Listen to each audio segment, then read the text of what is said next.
Bidi bamaze emisomo gyabwe ku ttendekero lya Uganda Matters Seminary era omulabirizi w'ennamirembe Luwalirira yabakakasiza olunaku olwaleero. Kutongoza kw'omubuulizi mulabirizi w'ennamirembe mu linnya lya Kitaffe n'Omwana n'Omwoyo Omutukuvu.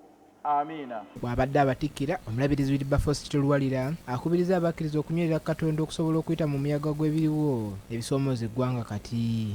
Tusabe Katonda atuwe ekisa ekinaatuyinzisanga okutambula olugendo luno nga bwe tuwulidde, oba ggwe omuweereza omubuulizi omusumba kanoni sabadiikoni oba nze omulabirizi, lyoke tuyinza okutambula olugendo luno nga bwe tuwulidde nga ebbanga lyonna. Bishop Luwalirira ayongeddeko n'asaba abantu okusabira abayizi Katonda abayambe bavunuke omuyaga gw'ebikolwa eby'obugwenyufu ebyeyongedde ennyo mu masomero ensangi zino.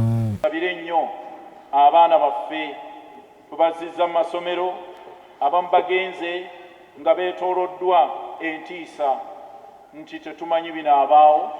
Katonda ayinza okuba ng'anaabitubikkulira luvannyuma. Omu ku bakulembeze ba Uganda Matters Seminary bano gye basomedde Reverend Kanoni Waswa agamba nti ababuulizi bano bagenda kuyambako nnyo abavubuka mu kkanisa ya Uganda okwongera okudda eri Katonda. N'olwekyo ffe nsuubira nti bali well equipped for ministry era bajja kuyamba okulaba nti ekkanisa ya Uganda naddala obulabizi bw'ennamirembe buli strengthened. Mpozi n'ekirala ekikulu kyendabye mu babuulizi bano, bavubuka bato twetaaga bavubuka envuumuulo. Mu ngeri y'emu abakkiriza abakeddeko ewa ku kkanisa St. Stephen's e Katende ku mukolo gw'okusonda ensimbi ez'okusereka ekkanisa eno.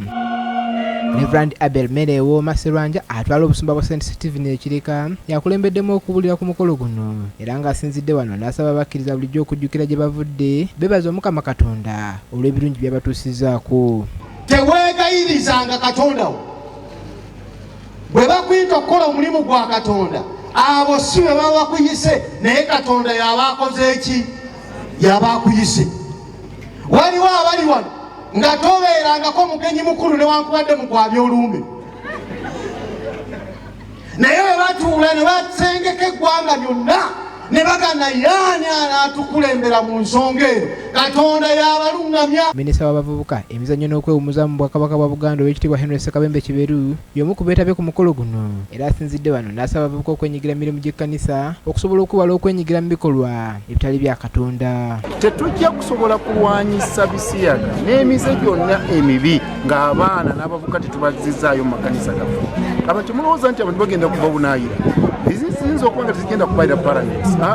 Paraments zijja kukola ogwazo, naye amaanyi gagenda kuba mu masinzizo, gagenda kuba mu maka gaffe agagenda okutaasa abaana baffe ne bazzukulu baffe. Omuwandiisi w'obusumba bw'ekitende era nga yakulira entambuza y'emirimu ku BBS Terefayina Stephen Danstan Busuulwa akubiriza abantu bulijjo okuwagira emirimu egikolebwa mu kkanisa nga y'engeri yokka abantu gye bagenda okubakwasizaako okusobola okumaliriza obwetaavu bwabwe. Kubiriza abantu bulijjo okwettanira ennyo omulimu gw'okusereka n'okuwagira okuzimba amasinzizo kubanga emyoyo giryoyebwa obulamu butambula bulungi, tetufuna ababbi, tetufuna basiyazi, tetufuna abayisa bubi, tetufuna abenzi n'ebigwa mu kkowa eryo.